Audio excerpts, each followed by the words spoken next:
Usai menjalani sumpah kewarganegaraan pada Senin malam kemarin, maka dapat dipastikan nama 3 pemain diaspora terbaru akan menjalani debut mereka pada laga antara Timnas Indonesia berhadapan dengan Timnas Australia. Tentu ini menjadi kabar yang menggembirakan mengingat semakin baiknya kedalaman skuad yang dimiliki oleh skuad Garuda. Hadirnya nama Joey Palupes, Dan James, dan juga Emil Audero diharapkan dapat menjadi angin segar dan membawa permainan dari skuad Garuda ke level yang lebih tinggi. Terlebih nama Emil Audero yang sejak dahulu selalu menjadi perbincangan sepak bola tanah air. Dengan kedatangan deretan daftar nama pemain terbaru, tentu Patrick Kluivert akan semakin optimis untuk bisa menampilkan permainan terbaik mereka pada laga penentuan peringkat 2 klasemen di tanggal 20 Maret yang akan datang. Patrick Kluivert sendiri sampai saat ini juga berambisi untuk bisa membawa Timnas Indonesia Senior lolos ke putaran final Piala Dunia 2026. Maka akan sangat ditunggu oleh para penggemar sepak bola tanah air janji dari sang pelatih anyar tersebut. Oleh karenanya berikut ini merupakan kedalaman skuad yang akan dimiliki oleh Patrick Kluivert dan tim pelatih pada laga antara Timnas Indonesia berhadapan dengan Timnas Australia di putaran ketiga kualifikasi Piala Dunia 2026 zona Asia. Dengan hadirnya daftar nama pemain baru, maka sudah dapat dipastikan Timnas Indonesia akan bermain dengan 4 pemain belakang, 3 pemain gelandang, dan 3 pemain penyerang. Dengan posisi kiper utama akan diisi oleh Martin Paes dari FC Dallas. Penampilan Martin Paes yang sudah sangat konsisten sejak awal kehadirannya bersama Timnas Indonesia kini tidak dapat lagi diperdebatkan. Tanpa ada sosok dari sang pemain, sudah tentu skuad Garuda tidak akan bisa melaju sejauh ini di putaran ketiga kualifikasi Piala Dunia. Kiper terbaik di Liga Amerika tersebut dipastikan akan menjadi kekuatan utama yang diturunkan oleh skuad kepelatihan pada laga melawan Timnas Australia yang akan datang. Ketenangan yang dirinya miliki serta komunikasi yang sangat baik dengan lini belakang akan memberikan keuntungan bagi Timnas Indonesia Senior untuk bisa menjaga garis pertahanan dari serangan yang berpotensi menembus jaring gawang skuad Garuda. Dan pastinya dengan hadirnya pesaing baru seperti Emil Audero, Martin Paes akan bekerja lebih keras untuk bisa selalu menjadi kiper utama Timnas Indonesia. Sementara untuk opsi pemain pengganti dari Martin Paes, nama Emil Audero secara resmi akan menggantikan peran dari sang pemain. Hadirnya Emil Audero akhirnya terjadi di Timnas Indonesia Senior setelah penantian lebih dari 5 tahun sejak program naturalisasi pemain keturunan pertama di era Coach Sintayong. Hadirnya Emil Audero yang merupakan kiper dengan jam terbang tinggi dan pengalaman di Liga Italia sudah tentu mengisyaratkan keseriusan dari seluruh lapisan federasi untuk bisa lolos ke putaran final Piala Dunia 2026. Emil merupakan sosok kiper yang memiliki ketenangan dan dapat menjadi salah satu opsi seimbang untuk menggantikan sosok Martin Paes. Persaingan antara keduanya akan sangat memberikan keuntungan bagi performa posisi penjaga gawang Timnas Indonesia pada setiap sisa pertandingan yang akan datang. Selanjutnya pada 2 opsi pemain bertahan tengah, nama Jay Itzes dan juga Mads Hilgers pastinya akan menjadi opsi utama dari Patrick Kluivert di dalam setiap pertandingan. Jay Itzes yang saat ini namanya mulai dikenal di Liga Italia. Tentu menjadi pertimbangan dari sang pelatih mengingat kualitas dari sang pemain yang telah memenuhi syarat untuk masuk ke dalam skuad utama. Selain itu, Jay Itzes juga merupakan sosok kapten utama Timnas Indonesia sejak masa kepelatihan Coach Sintayong dan pastinya juga akan tetap mempertahankan jabatannya tersebut untuk bisa mengelola para pemain di dalam lapangan. Peran dari Jay Itzes pastinya akan sangat berguna dan berdampak signifikan bagi pertahanan skuad Garuda pada 2 pertandingan yang akan datang. Sedangkan Mads Hilgers juga akan masuk sebagai opsi utama dari tim pelatih untuk diturunkan sejak menit awal pertandingan. Di samping nilai harga pasarnya yang kini menjadi nilai harga pasar tertinggi di Timnas Indonesia. Mads juga merupakan pemain asal FC Twente yang telah mengerti cara bermain dari Patrick Kluivert saat awal masa kepelatihannya. Memasukkan nama Mads juga akan sangat berguna bagi Timnas Indonesia dalam posisi bertahan maupun menyerang. Pemain muda yang satu ini memiliki kemampuan melakukan pemotongan serangan dengan bersih dan dapat membantu tim untuk membuat skema penyerangan dari area pertahanan.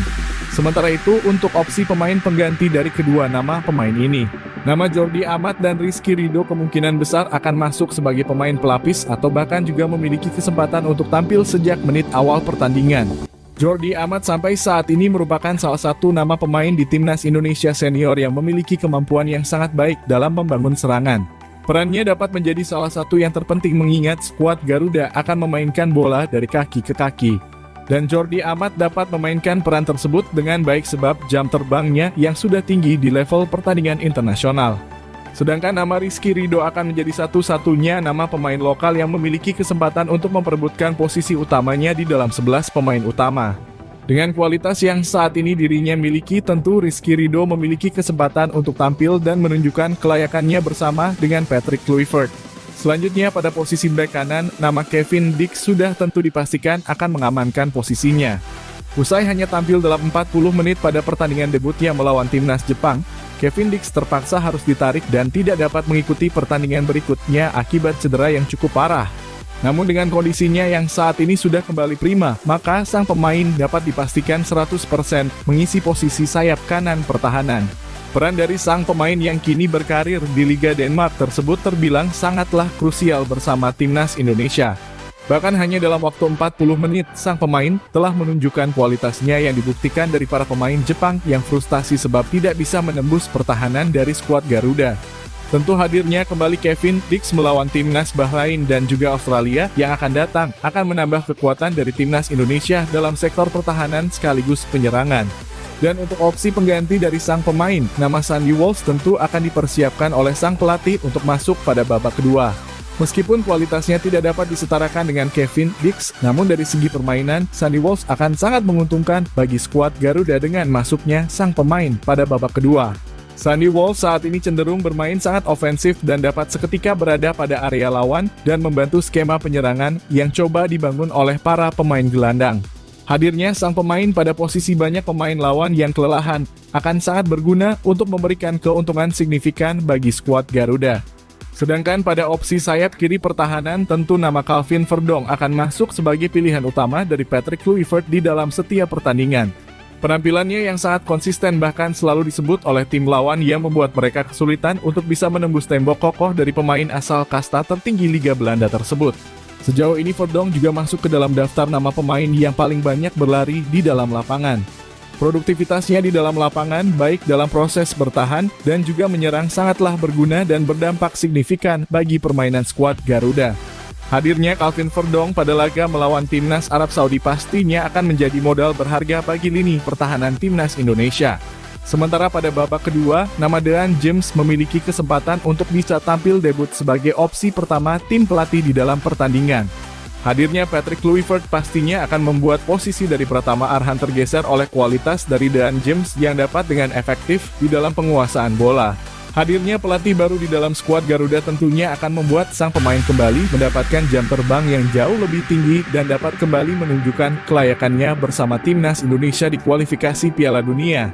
Selanjutnya pada posisi gelandang timnas Indonesia, Patrick Kluivert akan memasukkan nama seperti Tom Hay, Joey Palupesi, dan juga Marcelino Ferdinand. Meskipun klub yang saat ini dibela oleh Tom Hay sangatlah buruk di level liga, namun penampilan dari sang pemain terbilang sangat baik dan tetap konsisten pada kualitasnya. Sang pemain tetap menunjukkan bahwa dirinya merupakan sosok gelandang yang memiliki ketenangan dan memiliki visi permainan di atas rata-rata yang dapat membantu tim menciptakan peluang berbahaya yang besar. Tom Hay juga sejauh ini selalu menjadi pemain kunci yang dimasukkan selama masa kepelatihan Coach Sintayong untuk menjaga efektivitas di dalam sektor tengah lapangan yang berfungsi sebagai penghubungan di dalam lapangan. Sedangkan nama Joey Palupesi kemungkinan besar akan melakukan debutnya bersama timnas Indonesia pada pertandingan pertama melawan timnas Australia di bulan Maret yang akan datang. Pemain berpengalaman yang kini berkarir di Liga Belgia akan menjadi salah satu gelandang pengangkut air yang akan memotong setiap serangan balik cepat yang akan dilakukan oleh tim lawan. Dengan postur tubuhnya yang sangat besar, maka sudah tentu Joey akan menjadi salah satu tembok kokoh di lini tengah timnas Indonesia. Dan Marcelino Ferdinand kemungkinan akan menjadi salah satu pemain lokal yang akan mengamankan posisi utamanya di dalam 11 pemain utama timnas Indonesia senior terbaru. Patrick Kluivert yang telah melihat potensi yang sang pemain miliki, juga menunjukkan minat untuk bisa membimbing sang pemain menjadi salah satu gelandang serang yang tangguh dan memberikan kontribusi maksimal di dalam setiap pertandingan. Di bawah asuhan Kluivert, pastinya Marcelino akan jauh bisa lebih berkembang dari segi permainan dan juga kedewasaannya di dalam lapangan. Sementara untuk opsi pengganti dari posisi gelandang ini, nama Ivar Jenner, Nathan John, dan Ricky Kambuaya akan masuk dalam pertimbangan tim pelatih. Ivar Jenner akan berperan sebagai pemain yang akan ikut serta di dalam menjaga aliran bola di dalam lapangan. Pemain asal FC Utrecht ini memiliki efektivitas yang sangat tinggi di dalam menjaga aliran bola yang akan dimanfaatkan di dalam skema penyerangan. Ivar juga merupakan sosok gelandang muda yang memiliki skill individu di atas rata-rata. Dirinya memiliki ketenangan yang sangat baik dan akan mampu memberikan operan matang kepada rekan setimnya di dalam pertandingan.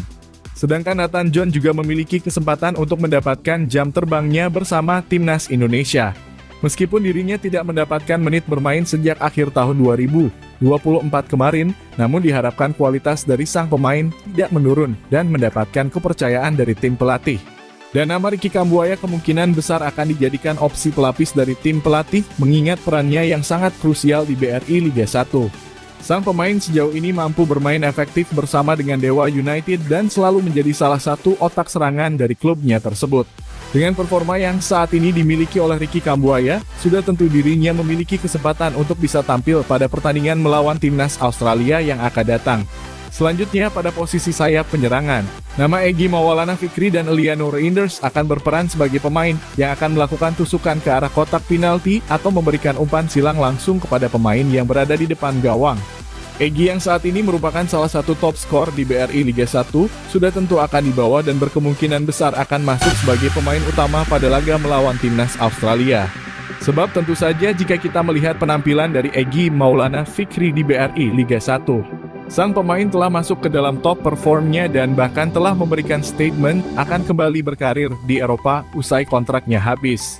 Dengan kualitas dari Egy yang sudah kembali, tentu ini akan menjadi modal berharga bagi skuad timnas Indonesia untuk kembali mendapatkan penyerang kreatif dan tajam di sisa pertandingan kualifikasi.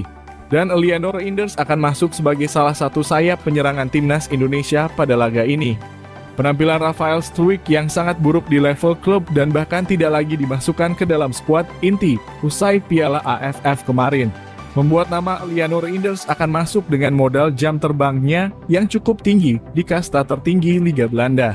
Eliano merupakan salah satu pemain kecil seperti Egy Maulana Fikri yang memiliki kelincahan dan juga kecerdasan di dalam penguasaan bola.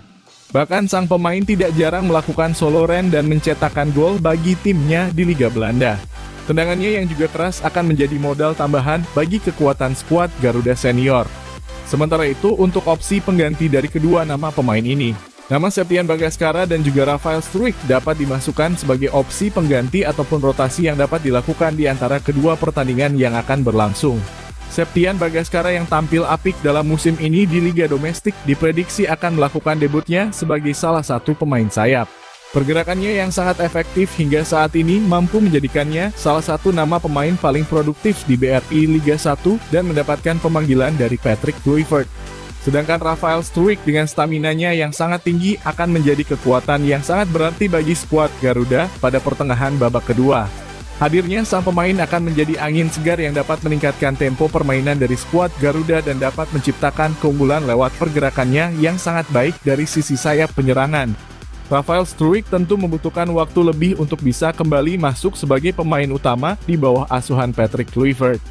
Dan terakhir pada opsi penyerangan timnas Indonesia, nama Ole Romeni dapat dipastikan akan menjadi ujung tombak timnas Indonesia di bulan Maret yang akan datang.